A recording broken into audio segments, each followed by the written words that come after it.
जाती को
संतांचा उपकार सांगावया नाही फार. आपणा सारी खे करीते याती कुळ नाही चित्ते. दयांतरात वसे तुझे पण तेथे नसे. आपणा सारी खे करीते याती कुळ नाही चित्ती. उदारपणे उदार एका जनार्दनी निर्धार. आपणा सारी खे करीते याती कुळ नाही चित्ते. विठ्ठल विठ्ठल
महायोग पीठे तटे भीमरथं. वरं पुंडलिकाय दातुं मुनीन्द्रः. समागत्य तिष्ठ तमानन्दकन्दं परब्रह्मलिङ्गं.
पांडुरंगा करू प्रथम नमन. दुसरे चरण संतांची त्यांच्या कृपादाने कथेचा विस्तारू. बाबाजी सद्गुरुदास तुका कलावज्ञ जीवो धरार्थावता.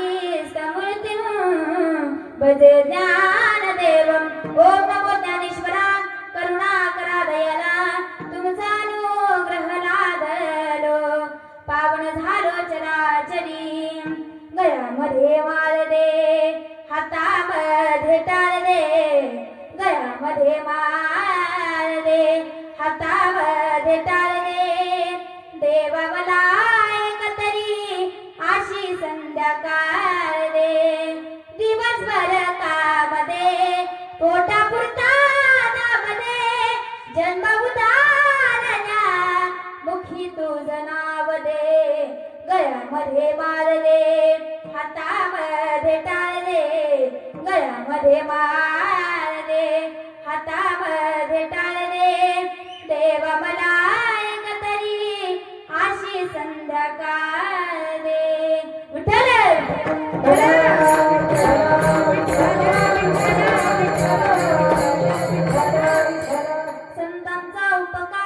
संतांचा उपकार सांगावया नाही फार आपण सारी खे करीते याती कुल नाही जित्ती विठ्ठल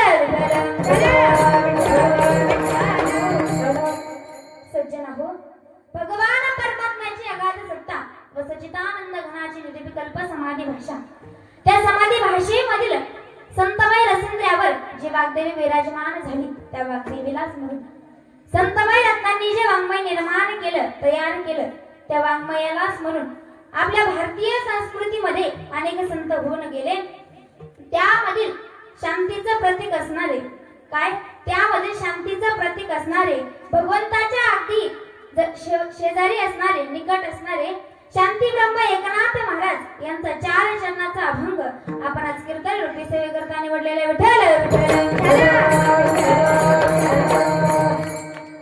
अभंगाचा सरळ भावार्थ असा आहे की या अभंगामध्ये महाराज सांगतात संतांचा उपकार सांगावया नाही फार आपण सारी खे करीते याते कुळ नाही चित्ती संतांचा उपकार सांगण्यासाठी आमच्याकडे शब्द सुद्धा नाहीयेत ज्याप्रमाणे भगवंताचं वर्णन पूर्ण करता करता शेष नागाच्या जिभेच्या चिंदड्या झाल्या तरी सुद्धा भगवंताचं वर्णन पूर्ण झालं का हो तर नाही त्याचप्रमाणे संतांचा उपकार आम्ही शब्दामध्ये सुद्धा मांडू शकत नाही संतांचा उपकार सांगावया नाही फार मग संत नेमका उपकार करतात तरी कोणता आपण सारी खे करीते याती कुळ नाही चित्ती याचा अर्थ असा आहे की संतांच्या सानिध्यामध्ये गेल्याच्या नंतर संतांच्या सानिध्यामध्ये गेल्याच्या नंतर संतांना शरण गेल्याच्या नंतर संत हे आपलं धर्म जात पंथ रंग रूप हे काहीही न बघता शरण आलेल्या भक्ताला ते आपल्यासारखं बनवतात आणि त्यांच्याकडे तुझा भाव हा नसतो दयांतरात वसे तुझे पण तेथे नसे संतांकडे दयेचा भंडार भरलेला आहे आणि त्याच दयेच्या मदतीने संत हे जीवाचं कल्याण करतात शेवटच्या चरणामध्ये नाथ महाराज काय सांगतात तर बघा निश्चितपणे सांगतात की उदार हा संतांचा स्वभाव आहे हा झाला अभंगाचा सरळ भावार्थ विठ्ठल अभंगाकडे वळण्यापूर्वी अल्पसा परिहार द्यायचा तो म्हणजे असा की परात्पर परमेश्वर परम राज्य परम रसिक भक्तवांच्या कल्पतरू भक्तवांच्या दीनबंधू पांडुरंग परमात्म्याच्या कृपेने व माऊली ज्ञानोबरायांच्या आशीर्वादाने चालत असलेला अखंड हरिनाम सप्ताह व या सप्ताहामध्ये तिसऱ्या दिवसाची कीर्तन रूपी सेवा माझ्यासारख्या बालपामराकडे आली हे माझं मी परम भाग्य समजते व ज्यांच्यामुळे मला ही कीर्तन रूपी सेवा प्राप्त झाली अशी असणारे आपले शिवदास बाबा सर्वांना परिचय आहे त्यांचा शिवदास बाबा यांच्याकडून मला ही तिसऱ्या दिवसाची कीर्तन रूपी सेवा प्राप्त झाली असणार त्यांचे देखील मी अंतःकरणापासून आभार मानते व ज्यांच्यामुळे मी नारदाच्या गादीवरती उभी आहे असे असणारे माझे गुरुवर्य बघा गुरुवर्यांचे नाव काही मुखाने घेऊ नये परंतु मी तुम्हाला जर सांगितलं नाही तर तुम्हाला कळणार नाही बघा माझे असणारे गुरुवर्य मृदुंगाचार्य मृदुंगवाणी दीपकजी महाराज सुधीर पाटील वसु अनिताताई महाराज सुधीर पाटील माई व बाबांचे देखील अंतःकरणापासून आभार मानते त्यांच्या देखील चरणी मी नतमस्तक होते व ज्यांच्या हाताला धरून मी चालायला शिकले असे असणारे माझे आई वडील त्यांच्या देखील चरणी मी नतमस्तक होते ते देखील माझ्या कीर्तनासाठी उपस्थित आहे त्यांचे देखील चरणी नतमस्तक होते व माझा असणारा मामा तो देखील कीर्तनासाठी उपस्थित आहे, त्याचे देखील मी अंतःकरणापासून आभार मानते. आमच्या गावामधील भरपूर मंडळी इथे कीर्तनासाठी उपस्थित आहे, त्यांचे देखील मी अंतःकरणापासून आभार मानते. तुम्ही श्रोते मंडळी तुमचे देखील मी अंतःकरणापासून आभार मानते व माझी कीर्तन रूपे सेवेला सुरुवात करते. विठ्ठल विठ्ठल.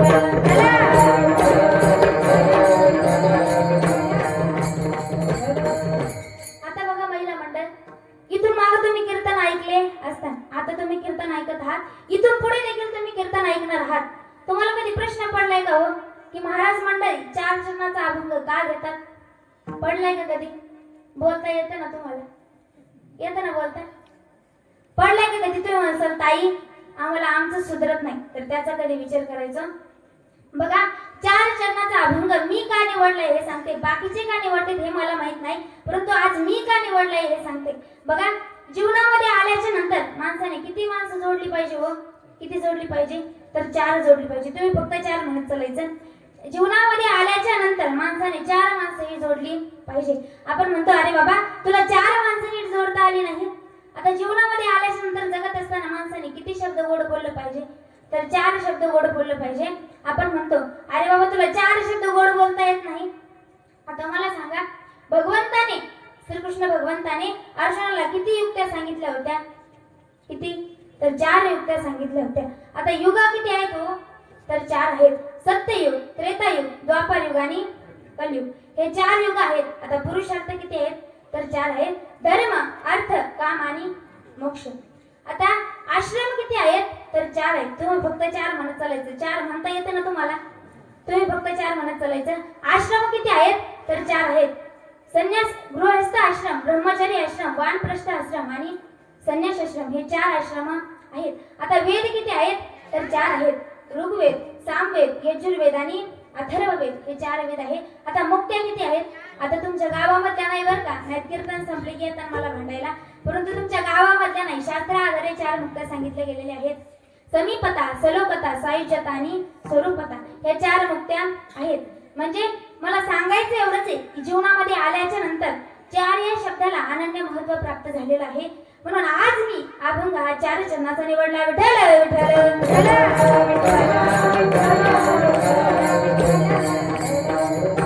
बघा आपल्या महाराष्ट्राची भूमी ही एवढी पवित्र आहे. या भूमीमध्ये साधू संतांचं येणे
विद्याय च दुष्कृतां धर्म संस्थापनार्थाय संभवामि युगे युगे.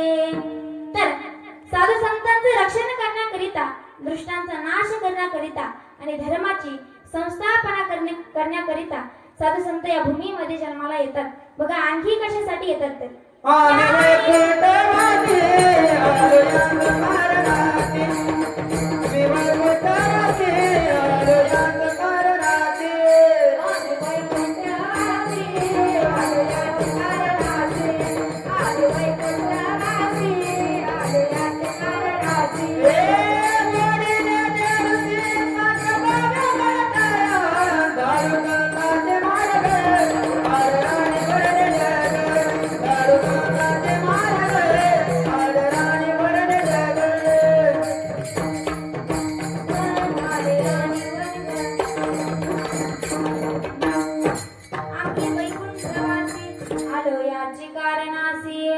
बघा ज्ञानेशं ज्ञानमूर्तिं च साक्षात् प्रेम स्वरूपिणीं नामदेवं च दयामूर्तिं नाथं वन्दे पुनः पुनः वैराग्यस्य परामूर्तिं देवक्षेत्रनिवासिनः तुकाराम महाराष्ट्र भक्तराज चतुष्टकम्.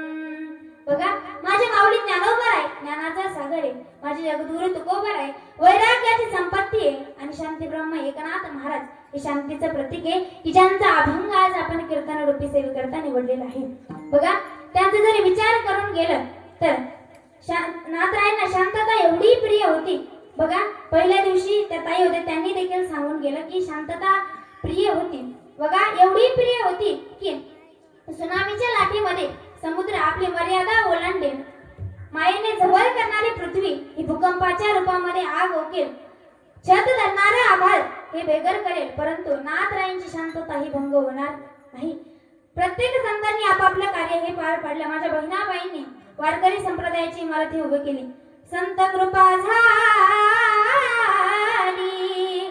इमारत फळाली, ज्ञानदेव रचला पाया उभारिले देवालया, नामतयाचा किंकर जेने केला हा विस्तार, जनार्दने गणात कांबदिला भागवत, जनार्दन एकनाथ कांबदिला भागवत. माझ्या वारकरी संप्रदायाला भक्कम आधार देण्याचं काम जर कोणी केलं असेल तर ते माझ्या नाथरायांनी केलं. एखाद्याचा आधार बनणं एवढं सोपं नसतं महाराज. बघा एखाद्याचा आधार बनणं एवढं सोपं नसतं. घर डगमगणार नाहीये, कशावरती अवलंबून असतं हो, तर खांबावरती अवलंबून असतं. तुमच्या भाषेत सांगायचं गेलं तर कॉलम होण्याचं काम हे माझ्या नाथरायांनी केलं. त्यांच्या मुखामधून अमृत बाहेर पडलं. त्यांनी भागवताची रचना केली, ज्ञानेश्वरीचे शुद्धीकरण केलं, कूट अभंगाची रचना केली. आता कूट अभंगाचा जर विचार करून केलं तर ते डोक्यात सुद्धा घुसत नाही, एवढे अवघड कूट अभंग आहे. तर लोकांना कळावं म्हणून भारुडाची रचना केवळ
त्याची अवस्था कशी हो.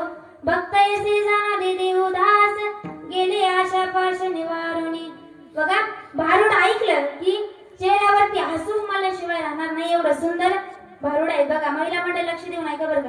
या शेजारणीनं, अहो या शेजारणीनं बरं नाही केलं ग बयो, मला पंढरीला नेलं ग बयो, मला पंढरीला नेलं ग बयो, मला पंढरीला नेलं ग बयो, मला पंढरीला नेलं ग बयो. शेजारणीनं, या शेजारणीनं बरं नाही केलं ग बयो, मला पंढरीला नेलं ग बयो, मला पंढरीला नेलं ग बयो, मला पंढरीला नेलं ग बयो, मला पंढरीला नेलं ग बयो,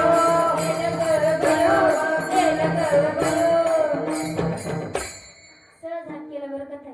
तुमचा आणि माझा काही 36 लागला नाही, परंतु सहज हात केला. बघा नाथराय सांगतात की तुम्ही स्वतःच्या आवडीचं करता, भगवंताला काय आवडतं ते बघा.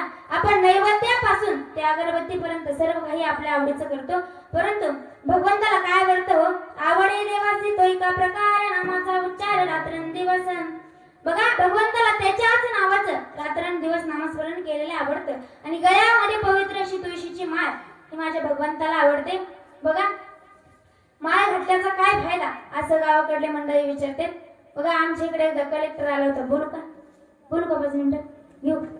आमच्या गावाकडे एकदा कलेक्टर आला होता. तो म्हणाला नाही का, मित्रांनो बंधू भगिनींनो, शासनाचा नवीन जार आलाय, ज्याच्या गळ्यामध्ये माळ असेल त्याला 50,000 रुपये अनुदान दिले जाईल. आता महाराज बाबा रात्रीतच टेम्पो भरला. काय रात्रीतच टेम्पो भरला. आता मी कुठून बसू? म्हणजे म्हातारे कोतारे जे सगळे आहे ते सगळे टेम्पो मध्ये पंढरपूरला गेले. पंढरपूरला गेल्याच्या नंतर 5,000 रुपये गोतवले आणि सगळ्यांना माळ आणल्या महाराज. आईला माळ, पप्पाला माळ, बाबाला माळ, सगळ्यांना माळ आणल्या. 30 माळ आणल्या. माळ आणल्याच्या नंतर दुसऱ्या दिवशी असेच बसले. परत कलेक्टर आला आणि म्हणाला, मित्रांनो आनंद वाटतोय तुमच्याकडे बघून, सगळं माळ गावकरी आहे, परंतु कालचा जार हा चुकीचा होता. म्हणजे बघा आता कालचा जार चुकीचा होता. त्यावेळेस ते म्हातारा म्हणतो, म्हणून मी म्हटलं होतो यांच्या नादी लागू नका, यांच्या नादी लागू नका. महाराज सगळ्यांनी 5,000 रुपये गुंतले. महाराज त्या म्हाताऱ्याचा दमच रोखला. 5,000 रुपये गुंतले. मग परत कलेक्टर आला आणि म्हणाला, मित्रांनो बंधू भगिनींनो, शासनाचा नवीन जार आलाय, ज्यांच्या गळ्यामध्ये माळ असेल त्यांना 50,000 रुपये अनुदान दिले जाईल. आता जे 5 वार, आता मित्रांनो शासनाचा नवीन जार आलाय की आपण येताना जो पूल लागतो त्या पुलाखाली 5 वारकरी घालायचे आहेत. आता ज्यांनी घातल्या होत्या त्यांनी तडा तोडून टाकल्या. आता परत जे 5 ओरिजिनल वारकरी होते ते म्हणाले, ए कलेक्टर पुलाखाली आम्हाला घाल, परंतु माळ तोडणार नाही. त्यावेळेस कलेक्टर म्हणाला, त्या 5 जणांना वर घ्या आणि 50 लाख रुपये यांना बक्षीस द्या. आता जो म्हातारा होता का ते म्हणतो, पप्या आपली काढ बाण पटकन काढ बाण पटकन अंगायात घाल.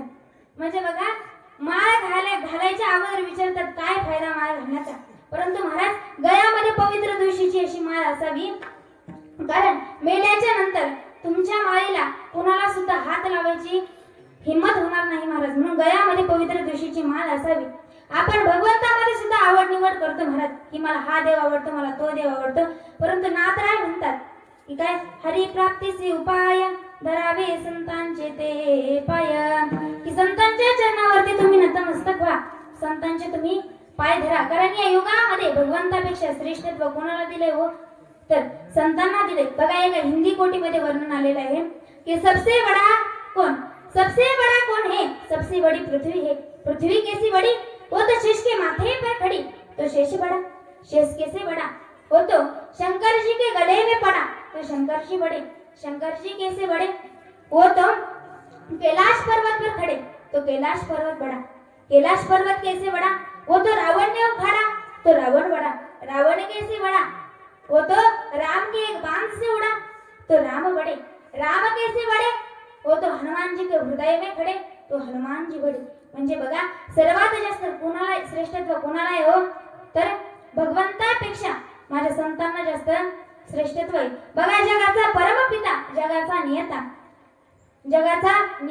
तर त्याचे भक्त कोण आहे तो, तर संत आहे. ते संत काय करतात, तर हृदयामध्ये भगवंताला साठवतात. साठविला हरी जीवे हृदय मंदिरी, म्हणजे भगवंताला हृदयामध्ये साठवतात. तुकोबा काय देखील म्हणतात तुका म्हणे हृदय पोटी करुणी पोटी साठवू. माझ्या जनाबाईंनी देखील हृदयामध्ये भगवंताला साठवलं होतं महाराज.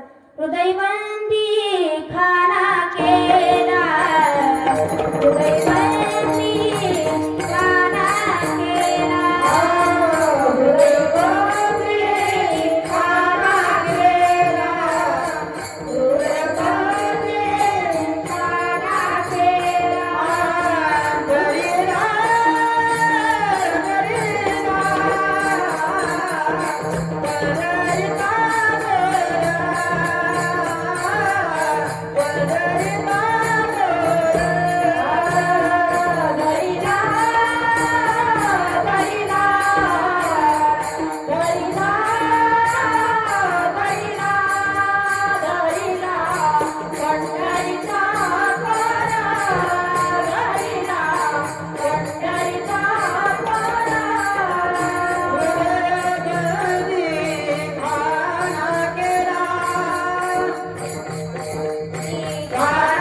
हरिरा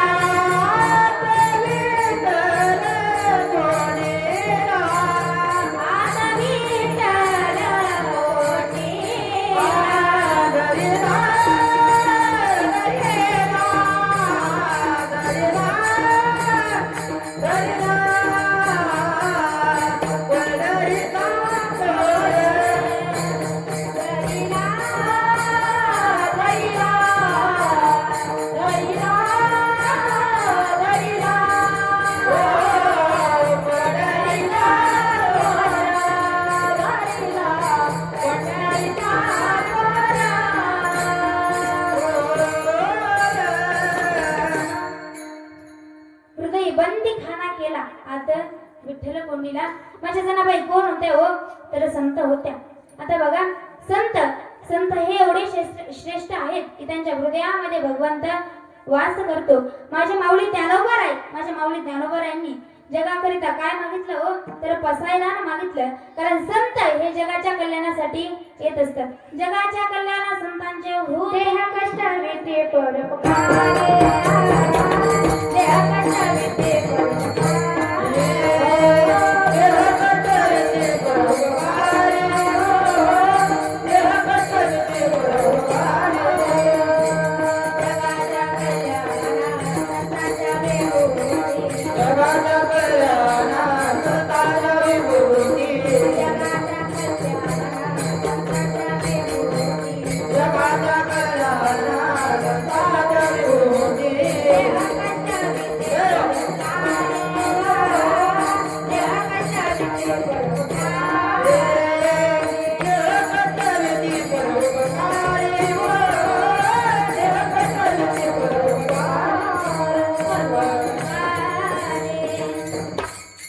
जगाच्या कल्याणा संतांच्या विभूती, जगाच्या बघा जगाच्या कल्याणाकरिता आपला देह अखंड झिजवतात ते म्हणजे संत आहेत. बघा आता देवते संत निमित्त त्या प्रतिमा. देव हे संत आहेत आणि संत सुद्धा हे देव आहेत. फक्त नवल एवढं आहे की संतांचे उपकार आपल्यावरती एवढे आहेत की आपण शब्दामध्ये मांडू शकत नाही. हेच बघायच्या प्रथम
सारी एक हे करीते याती कुळ नाही जिते. बघा आपल्या गावाकडले गायनाचे खूप सुंदर आहे बरं का. त्यांच्यासाठी एकदा टाळी वाजवा. खूप सुंदर गायन केलं मुलींनी. बघा काय काय ठिकाणी मृदुंगाचार्य चांगले असतात परंतु गायनाचार्य असे असतात. बघा मी एके ठिकाणी रायगडला कीर्तनाला गेल्याच्या नंतर तिथे पेटी मास्तर हे नव्हते. मी त्यांना विचारलं का हो आपल्या गावामध्ये पेटी मास्तर नाही का. ते म्हणाले नाही. ते म्हणाले आहे परंतु शेजारच्या गावामध्ये आहे. मी म्हटलं त्याला आजच्या पुरतं बोलून आणसान का. ते म्हणाले अजिबात जमणार नाही. मग म्हटलं गाव तर ते म्हणाले त्या मृदुंगाचार्याचा आणि आमच्या गावात 36चा आकडा आहे. ते म्हणाले तुम्हाला जर जमत असेल तर तुम्ही जाऊन बोलवा. आता मी त्यांच्या घरी गेले. घरी गेल्याच्या नंतर मी म्हणलं का हो दादा तुम्ही माझ्या कीर्तनापुरतं आजचे दिवस येता ना का. ते म्हणाले कोणत्या गावामध्ये जायचंय. मी म्हणलं हे काय आपल्या शेजारचं मोरगाव इथं जायचंय म्हटलं. ते म्हणाले अजिबात जमणार नाही. मी म्हणलं काय झालं हो. ते त्यांनी विचारलं मृदुंगाचार्य कोणी. मी सांगितलं आपलं विश्वनाथ दादा आहे. तर विश्वनाथ दादा आहे. त्यावेळेस ते म्हणाले आता तर अजिबात जमणार नाही. मी म्हणलं काय झालं हो. ते म्हणाले त्या मृदुंगाचार्याने 5 वर्षापूर्वी माझे 10,000 रुपये घेतले होते. त्याने आणखी सुद्धा दिले नाही. मी म्हणलं मी तुम्हाला एवढी विनंती करते आजच्या पुरतं तरी चला. तो म्हणला माझी गट आहे. मी म्हणलं आता पाया पडायला लावतो की लोटांगण घालायला लावतो की काय. काय झालं काय झालं लोटांगण घालायला लावतो की काय. तो म्हणाला माझी आट आहे त्या मृदुंगाचार्याने मृदुंग तिकडं तोंड करून वाजवायचा आणि मी पेटी इकडं तोंड करून वाजवणार असं म्हटल्याच्या नंतर मी म्हटलं हो चला मान्य. आता कीर्तन सुरू झालं. पंचपती वगैरे झाली. पंचपती झाल्याच्या नंतर आता पेटी मास्तरला त्याच्या पैशाची आठवण झाली. तो म्हणतो सारे ग मा पा धा नि सा माझे पैसे देतोस का. आता मृदुंगाचार्याला करंट लागला. मृदुंगाचार्य सुद्धा म्हणतो धिन्ना दिन दिनाक दिन्ना दिन दिनाक देईन तर नाही देणार नाही नाही देईन. आता याला यांची आठवण झाली. पेटी मास्तरचं सुरू झालं सारे ग मा पा धा नि सा माझे पैसे देतोस का. मृदुंगाचार्य इकडून सुरू करतो धिन्ना दिन दिनाक दिन्ना दिन दिनाक देईन तर नाही देणार नाही नाही देईन. आता यांचा गोंधळ झाला सुरू. पुढच्यांना मे नाही मागच्यांना मे नाही कुणालाच मे नाही. परंतु एक जांगरण गोंधळ करून एक वाघे आला होता. त्याला या दोघांचा मेळ समजला. तो म्हणला डुबले रे डबले डुबले रे डबले डुबले रे डबले विठ्ठल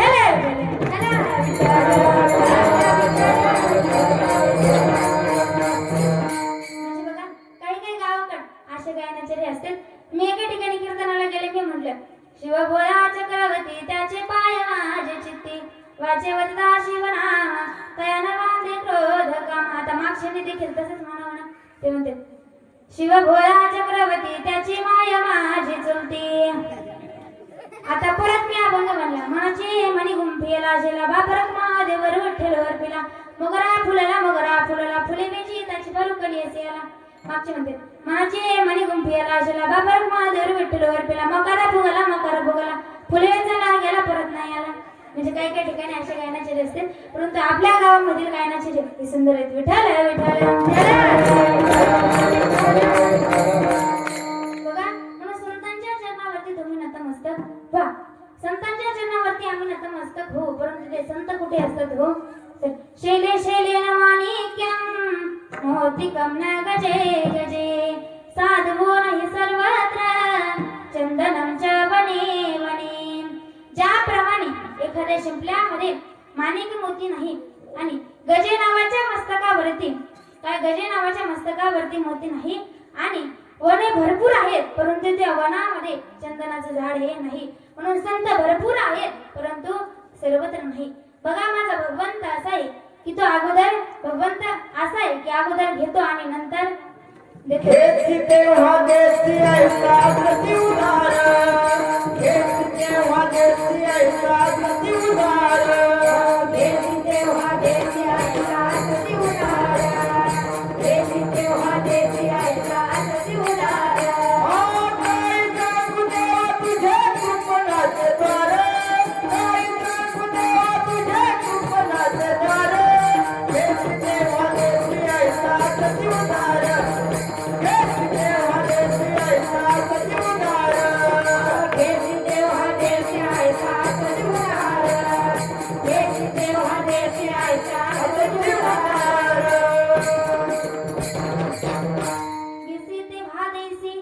ऐसा आससी उदार.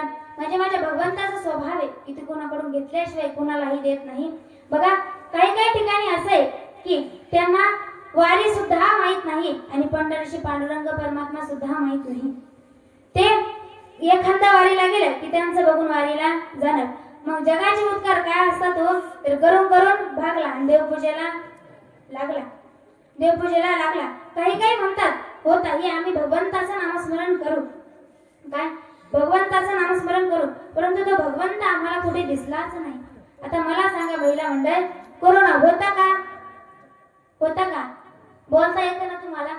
का जाऊ मी घरी चहा पिऊ का? बोलता येते ना? कोरोना होता का? होता. दिसला का? मग नव्हता का? होता का? म्हणजे न दिसणारा व्हायरस आपलं जग हे 2 वर्ष बंद ठेवू शकतो, तर न दिसणारा भगवंत आपल्याला वाचवू पण शकतो. म्हणून त्या भगवंताचं नामस्मरण करत चला आणि संतांची सेवा ही करत चला, कारण संतांकडे दुजा भाव हा नसतो. हे जमंगाचे द्वितीय चरणामध्ये सांगतात.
आपले धर्म पंथ उंच नीच हे काही बघत नाही.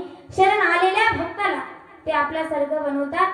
मग बघा माझी कान्होपात्रा ही एवढं भगवंताचं नामस्मरण करायची. तिची आई म्हणायची अगं कान्होपात्रा आपल्याला मंदिरामध्ये जागा नाही, मंदिरामध्ये जाऊ नको.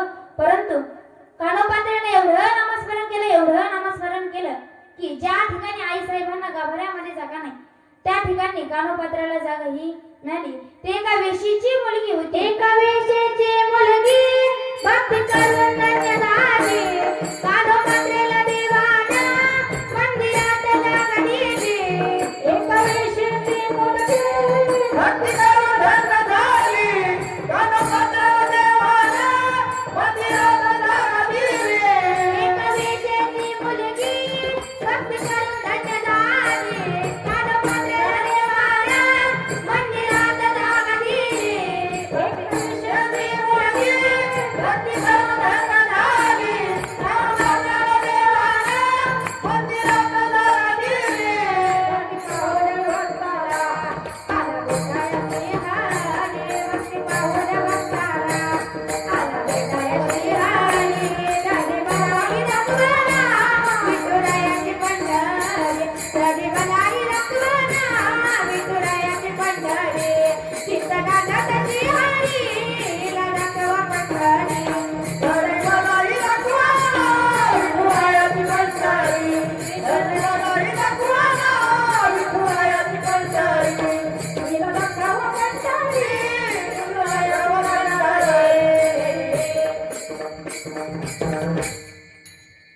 एका वेशीची मुलगी भक्ती करून धन्य झाली. कानोपात्राला देवानं मंदिरामध्ये जागा दिली. बघा एवढे भक्ती माझ्या कानोपात्रानं केली म्हणून संतांच्या चरणावरती तुम्ही नतमस्तक व्हा. बाकी तरी नो हे धनपुत्रदार निकट वासवरा संतापायी. संतांच्या चरणावरती तुम्ही नतमस्तक व्हा. बघा जन्माला आल्याच्या नंतर आपण सोबत काही घेऊन जाऊ शकत नाही. बघा इसवी सन पूर्व सिकंदर नावाचा राजा होऊन गेला. त्याच्याकडे भरपूर संपत्ती होती, भरपूर धन होता. तो राजा होता. शेवटच्या क्षणी त्या ठिकाणी त्या बाजूला त्याच्या 5-6 वैद्यराज बसले होते. बसल्याच्या नंतर आता वैद्यराज बसले होते. आता एक वैद्यराज त्यांची नाडी तपासत होता. त्यावेळेस सिकंदर नावाच्या राजाला यमदेवता ही समोर दिसली. त्यावेळेस सिकंदर नावाच्या राजाने ते वैद्यराजाचा हात पकडला आणि सांगितलं, वैद्यराज माझं 10 मिनिटं आयुष्य वाढवा. काय? माझं 10 मिनिटं आयुष्य वाढवा. माझी जगण्याची आणखी इच्छा आहे. माझं 10 मिनिटं आयुष्य वाढवा. माझं जे काही राज्य आहे, जी काही संपत्ती आहे ती तुम्हाला मी संपूर्ण दान स्वरूपामध्ये देईल, परंतु 10 मिनिटं माझं आयुष्य वाढवा.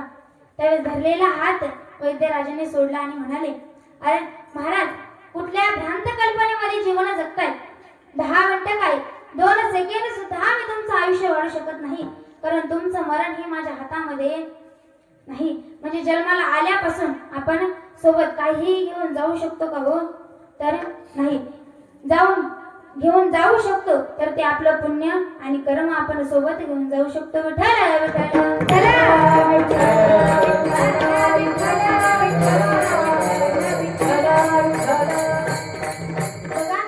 संतांकडे दयेचा भांडार भरलेला आहे आणि त्याच दयेच्या मदतीने संत हे जीवाचं कल्याण करतात. हेच अभंगाच्या 3ऱ्या चरणामध्ये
आहे आणि त्याच दयेच्या मदतीने संत हे जीवाचं कल्याण करतात. बघा, हे जग असे की हे जग ज्ञान देतं परंतु साथ देत नाही. हे जग ज्ञान देतं परंतु साथ देत नाही. म्हणून जे काही करायचंय ते स्वतःच्या हिमतीवरती करा. कारण या जगाची रीतच अशी आहे की आपण हे करायचं नाही आणि दुसऱ्यालाही करू द्यायचं नाही. कुछ रीत जगत की ऐसी है जहाँ हर सुबह की शाम हुई. क्या? कुछ रीत जगत की ऐसी है जहाँ हर सुबह की शाम हुई. तू क्या और तेरा नाम क्या यह सीता भी बदनाम हुई. लोक काय म्हणतील याचा विचार करू नका महाराज. कारण लोक तुमच्या 13वेला सुद्धा म्हणतील की ऊन जास्त आहे, मठ्ठा पाहिजे होता. लोक काय म्हणतील याचा विचार करू नका. कारण लोकांनी सीता मातेला सुद्धा सोडलं नाही. आपण तर मनुष्य आहोत. कारण आपलं मन एवढं चंचल आहे महाराज, एवढं चंचल.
चंचलम मन ही कृष्ण.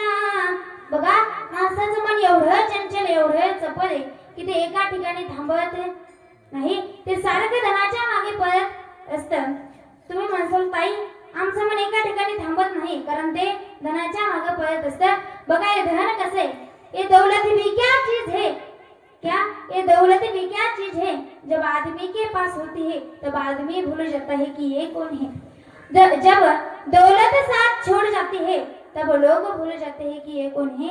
म्हणजे बघा, पैशाने भरलेला खिसा हे जग आपण फिरू शकतो परंतु रिकामा असलेला खिसा या जगातील माणसं ओळखायला शिकवतो. विठ्ठल विठ्ठल.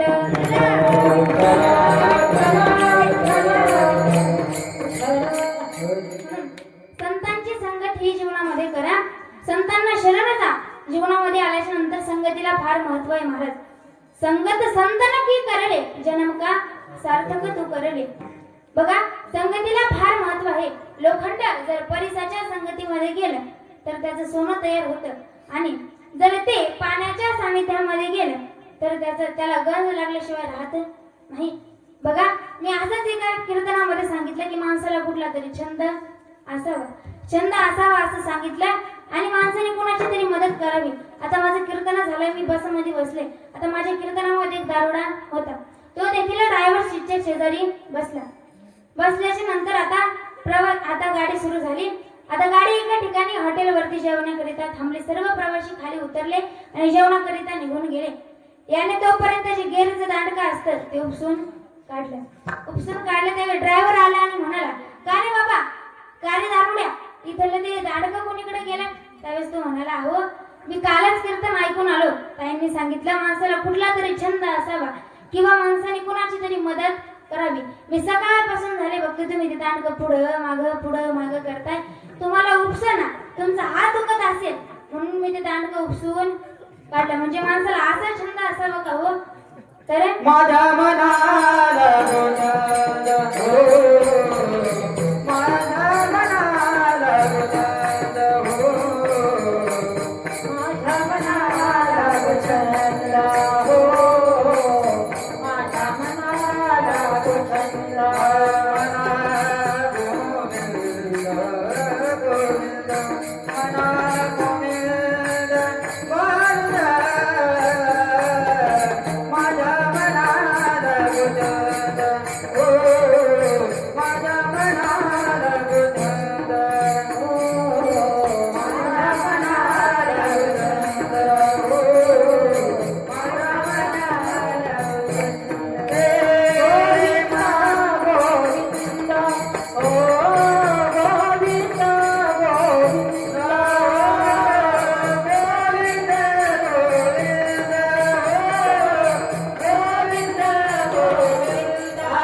म्हणा गोविंद गोविंद. बघा माझे तुकोबाराय सांगतात पिलेला माणूस हा काय बोलेल हे सांगता येत नाही, म्हणून तो रस पिऊ नका. तर का आपल्या जीवनाचं तुम्ही वाटोळ करताय तो रस पिऊ नका. क्या किया क्या किया क्या किया रे, क्या किया क्या किया क्या किया रे, जिसे पाना था उसको तो खो दिया. अरे जिसे पाना था उसको तो खो दिया. क्या किया क्या किया रे, क्या किया क्या किया क्या किया रे, उसने पाना था उसको तो खो दिया. उसने पाना था उसको तो खो दिया.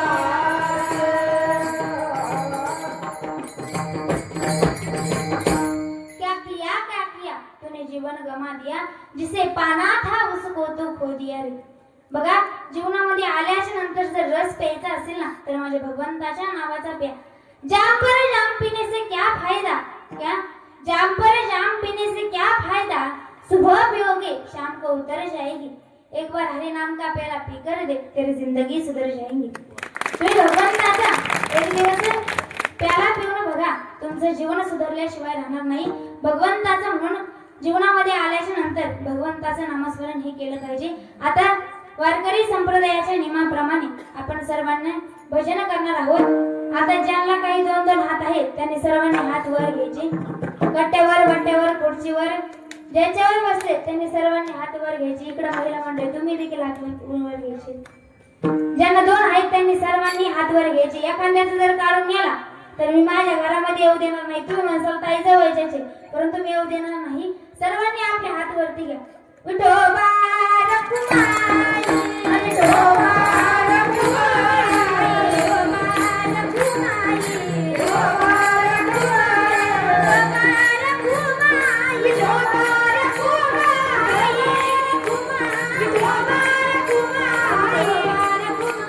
विठोबा रखुमाई, विठोबा रखुमाई, विठोबा रखुमाई, विठोबा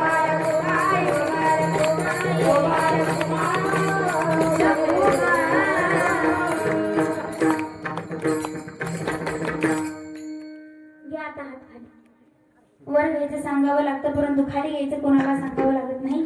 माझ्या अंतःकरणातली भावना तुम्ही ओळखलं न सांगता तुम्हा कळते अंतर. म्हणून भगवंताच्या जीवनामध्ये आल्याच्या नंतर माणसाने नामस्मरण केलं पाहिजे.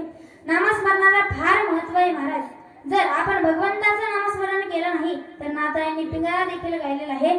नात्रा हे पिंगळ्याच्या द्वारे सांगतात. हे दरी नाही काढ, हे दरी नाही काढ, हे दरी नाही काढ,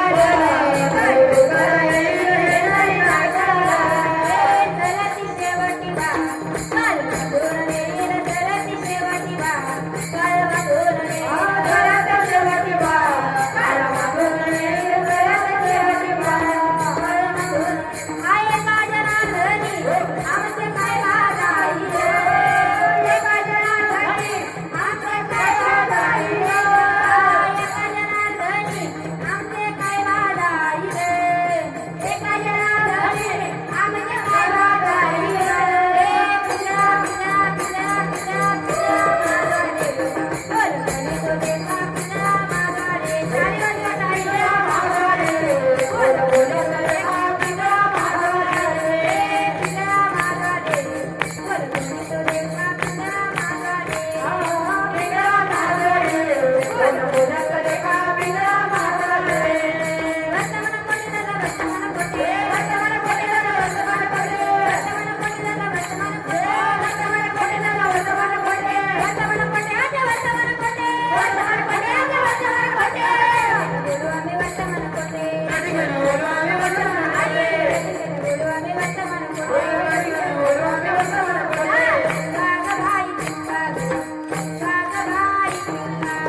मुलांवरती चांगले संस्कार करा.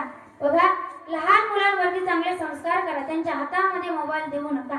बघा, काही काही मुलं एवढे चपळ असतात महाराज की त्यांना विचारलं, आता मी एका ठिकाणी कीर्तनाला जात होते, त्या मुलाला विचारलं की काही मुलांच्या नादी लागायचं नसतं बरं का, काही मुलाला आगाव असते. त्याला मी विचारलं, का रे बाबा हे ठिकाण कुठं कुठं आहे? त्याने इथून सुरुवात केली. तो म्हणाला, इथून सरळ जायचं आणि गेल्याच्या नंतर तुम्हाला 3 रस्ते लागतील. त्यातला पहिला रस्ता सोडायचा, दुसरा रस्ता सोडायचा आणि तिसऱ्या रस्त्याने जायचं. तुम्ही फक्त सोडायचा म्हणायचं. गेल्याच्या नंतर तुम्हाला 3 बस स्टँड लागतील. त्यामधील पहिला बस स्टँड सोडायचं, दुसरा बस स्टँड, तिसऱ्या बस स्टँड मध्ये जायचं. गेल्याच्या नंतर तिथे 3 बस लागतील. पहिली बस, दुसरी बस, तिसऱ्या बस मध्ये जाऊन बसायचं. बसल्याच्या नंतर ती बस एका गावामध्ये थांबेल. थांबल्याच्या नंतर परत तुम्हाला 3 रस्ते लागतील. त्यामध्ये पहिला रस्ता सोडायचा, दुसरा रस्ता सोडायचा आणि तिसऱ्या रस्त्याने जायचं. गेल्याच्या नंतर तुम्हाला तिथे 3 बिल्डिंग दिसतील. त्यामधील पहिली बिल्डिंग सोडायची, दुसरी बिल्डिंग सोडायची, तिसऱ्या बिल्डिंग मध्ये जायचं. गेल्याच्या नंतर तुम्हाला 3 तिथे जिने दिसतील. पहिला जिना सोडायचा, दुसरा जिना, तिसऱ्या जिन्याने वर जायचं. गेल्याच्या नंतर तुम्हाला तिथे 3 रूमा लागतील. पहिली रूम, दुसरी रूम, तिसऱ्या रूम मध्ये. गेल्याच्या नंतर तुम्हाला 3 कपाट लागतील. पहिलं कपाट, दुसरं कपाट, तिसरं कपाट उघडायचं. त्यामध्ये तुम्हाला 3 चाव्या दिसतील. पहिली चावी, दुसरी चावी, तिसरी चावी घ्यायची. त्यानंतर तुम्हाला 3 लॉकर लागतील. पहिलं लॉकर, दुसरं लॉकर, तिसरं लॉकर हे चाबीने उघडायचं. उघडल्याच्या नंतर त्यामध्ये तुम्हाला 3 बॉक्स दिसतील. पहिला बॉक्स, दुसरा बॉक्स, तिसरा बॉक्स हा उघडायचा. त्यामध्ये तुम्हाला 3 फोटो दिसतील. पहिला फोटो, दुसरा फोटो आणि तिसरा फोटो हातामध्ये घ्यायचा. तो फोटो माझ्या पणजीचा आहे. त्या पणजीची शपथ घेऊन सांगतो, मला हे माहित नाही. म्हणजे बघा, लहान मुलं एवढे चपळ असतात की कधी कधी त्यांच्या नादी लागायचं नाही. म्हणून आपल्या मुलांवरती चांगले संस्कार करा आणि आई वडिलांची सेवा करा. महाराज, तो बाप काय असतो मुलींना 2 मिनिटांमध्ये सांगून जाईल की तो बाप काय असतो. माझ्या दीदींनो, माझ्या दादांनो, सगळ्यात जास्त प्रेम तुमच्यावर कोण करतं हो? ताई करते, आई करते, बाबा करतात नाही. सगळ्यात जास्त जर प्रेम तुमच्यावर जर कोण करत असेल ना, तर तो तुमचा बाप करतो. आठवा तुमच्या लग्नाचा प्रसंग आहे, विवाहाचा प्रसंग आहे. पाहुणे मंडळी बघायला आलेली आहेत. मुलगी पसंत झाली. पाहुणे बोलून जातात की दादा 3 लाख रुपये होतील. त्यावेळेस तो बाप किचन रूम मध्ये जातो. ते किचन रूम मध्ये ती आई स्वयंपाक करत असते. त्या बापाने त्या आईकडे बघावं, त्या आईने बापाला बघावं आणि म्हणावं, काय झालं हो? त्या बापाचा चेहरा पडलेला असतो. तो बाप म्हणतो, अगं पाहुणे 3 लाख रुपये म्हणतात. त्यावेळेस कसं आईने बोलावं, मोडून टाकावं. परंतु तिच्या बापाने म्हणावं, नाही ग, मुलगा चांगला आहे, मुलगा निर्व्यसनी आहे. 3 लाख म्हणतात ना, 4 लाख लागू दे. माझं स्वतःची जमीन मी विकून टाकेल, नवे तर स्वतः मी गहाण राहील, परंतु माझ्या दीदीचं लग्न मी त्याच घरामध्ये करून देईन. बघा, तुमच्यासाठी गहाण राहणारा तो बाप आहे महाराज. कधी घेतलंय त्या बापाला समजून, कधी आहे त्या बापाची ओळख. कधी दुकानामध्ये गेलात ना, पॅन्ट दाखवली 500ची दाखव, काय करायची त्याला 1000ची पॅन्ट. परंतु ड्रेस दाखवला ना, दीदी म्हणते बाबा 500चा घ्या, नाही 1000चा घे. 1000चा ड्रेस घ्यायला लावणारा महाराज तो बाप आहे. बघा, विवाहाचा प्रसंग जवळ येतो. मंडप सजलेला आहे. एका पाटावरती नवरी, एका पाटावरती नवरदेव आहे. ब्राह्मणाच्या मुखामधून मंगल अष्टका पडतात.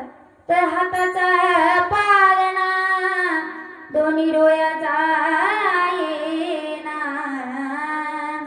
डबीतील कस्तुरी कशी वागवली मैना, लाडाची ही लेक बाई आमची राजकुमारी.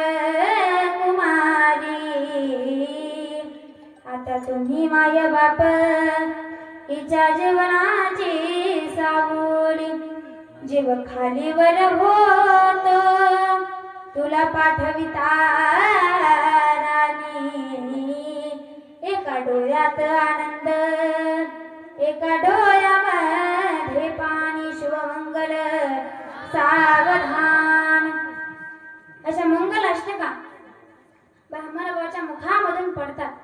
ती नवरी नवरदेवाच्या गळ्यामध्ये हार घालते आणि नवरदेव नवरीच्या गळ्यामध्ये हार घालतो. लग्न लागल्याच्या नंतर तो ब्राह्मण ती गाठ सोडतो. त्यावेळेस ती मुलगी शोध घेत असते की माझा दादा कुठे. पळत जाते आणि म्हणते दादा की लवकर घरी येत जा, बरं लवकर घरी येत जा. बाबांना माघारी उलटून बोलून जाऊ नकोस. तुला फार सवय बाबांना माघारी बोलायची, परंतु बाबांना माघारी बोलत जाऊ नकोस. आई वडिलांची काळजी घेत जा असं म्हणावं आणि शोधावं माझी ताई कुठे. पळत जावं, कडकडून मिठी मारावी आणि म्हणावं ताई लवकर घरी येत जा. आईची काळजी घेत जा, बाबांची काळजी घेत जा.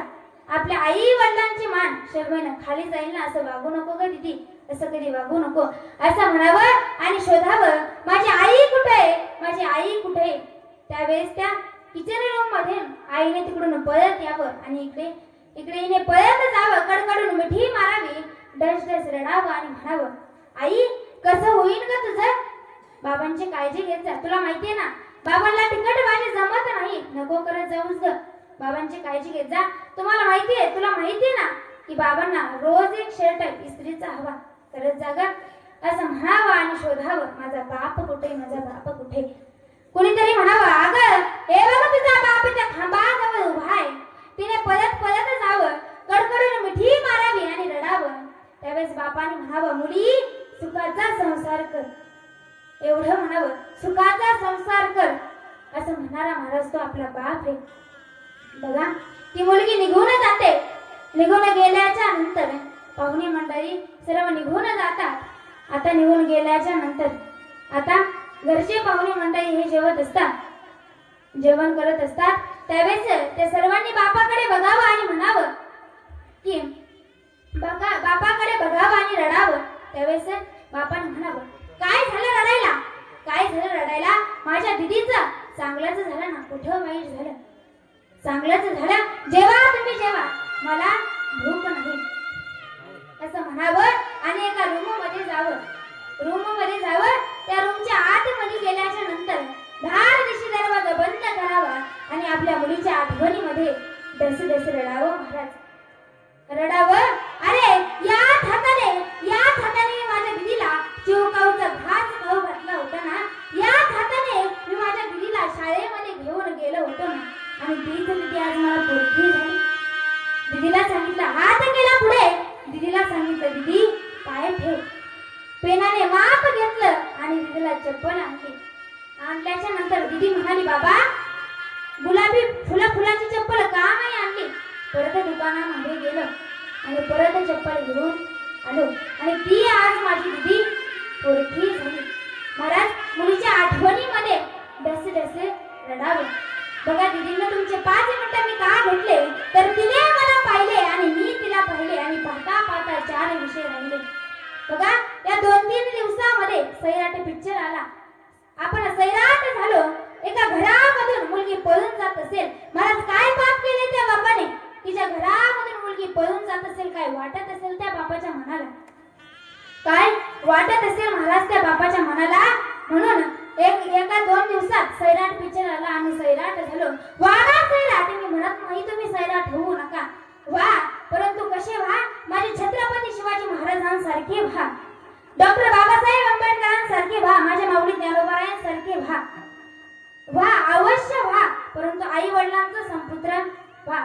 माझ्या कीर्तनामधून दिदींनो आणि दादांनो काही घेऊन नाही गेला तर एवढी गोष्ट मात्र नक्की घेऊन जा. असो माझी कीर्तनाची नियोजित वेळ संपून गेलेली आहे. तुमचे मी मिनिटं जास्त घेतले म्हणून तुमचे माफ करा. तुमची मुलगी म्हणून माफ करा. ज्यांनी माझ्या कीर्तनामध्ये रंग भरवण्याचं काम केलं असे असणारे माझे दादा पाटील दादा यांचे देखील मी अंतःकरणापासून आभार मानते. व ज्यांनी उत्कृष्ट अशी गायनाची साथ केली की ज्यांचं अख्ख्या महाराष्ट्रामध्ये नाव गाजत आहे असे असणाऱ्या उपासनाताई आणि रत्नमालाताई यांचे देखील मी अंतःकरणापासून आभार मानते व आमच्या कीर्तनामध्ये साथ करणारे हे काय नाव?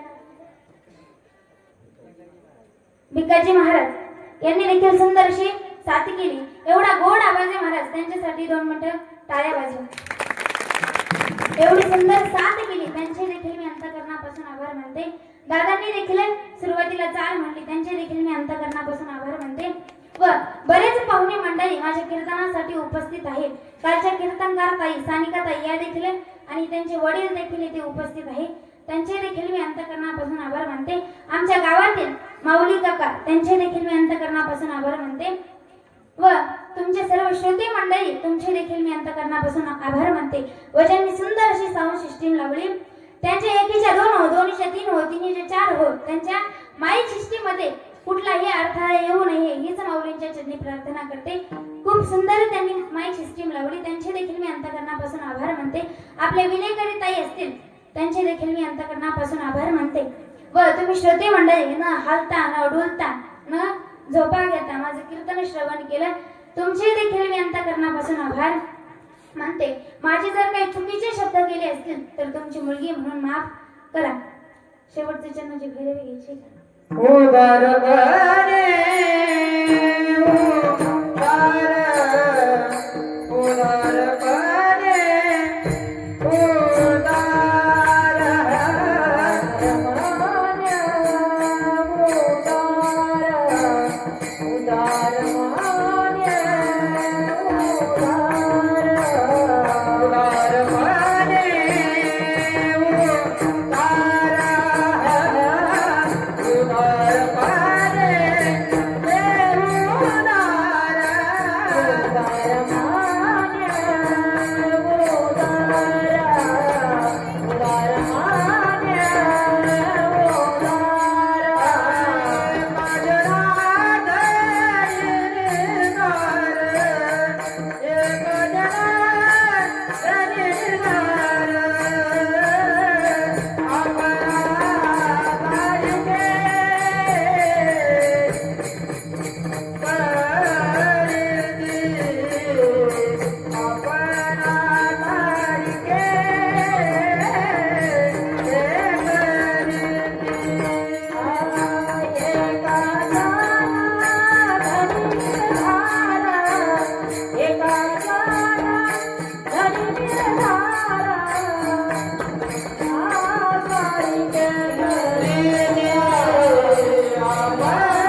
करी निर्धार आपणा सारिखे करीते याती कुला नाही चित्ती.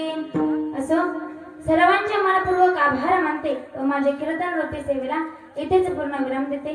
ज्ञानेश्वर माऊली ज्ञानराज